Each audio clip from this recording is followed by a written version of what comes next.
Robots are used extensively in industry, but the consumer market has still not seen enough penetration in robotics.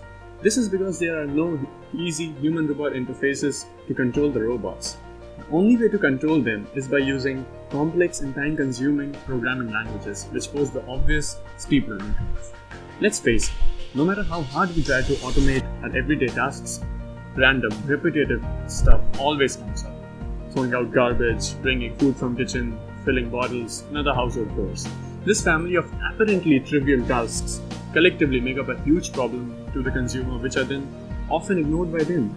We tried to address this deceptive problem and came up with the idea of CopBot, a mobile manipulator that does all your boring and repetitive tasks until you ask it to stop.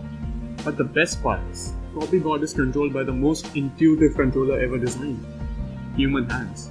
So if you know how to use your hands, you almost already know how to use CopBot. The true power of CopBot lies in performing a variety of dynamic tasks of the consumer that come up on the go.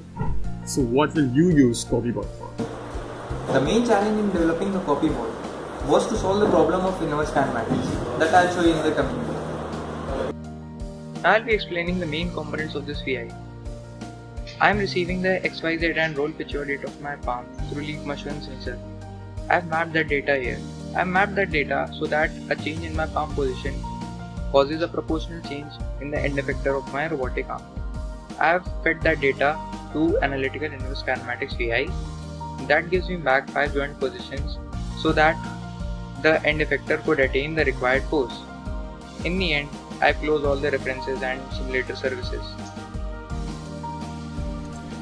So here's what you'll do. Run the LabVIEW-based installer, connect the leap sensor. As soon as you run the VI and wave your left hand over the leap sensor, you can vary the velocity to navigate CopBot's mobile platform.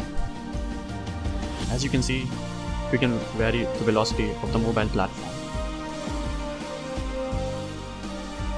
As soon as you wave your right hand over the leap sensor, you can control the robotic arm. Initially, you are in learning mode, which means you can teach CopBot to perform a task repetitively. After teaching, you can make it perform the repetitive tasks indefinitely.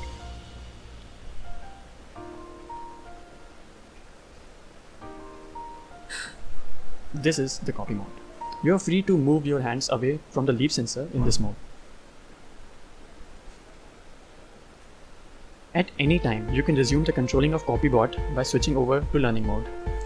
When you do so, CopBot first finishes the current task and then switches back to learning mode. This design feature prevents unfinished tasks.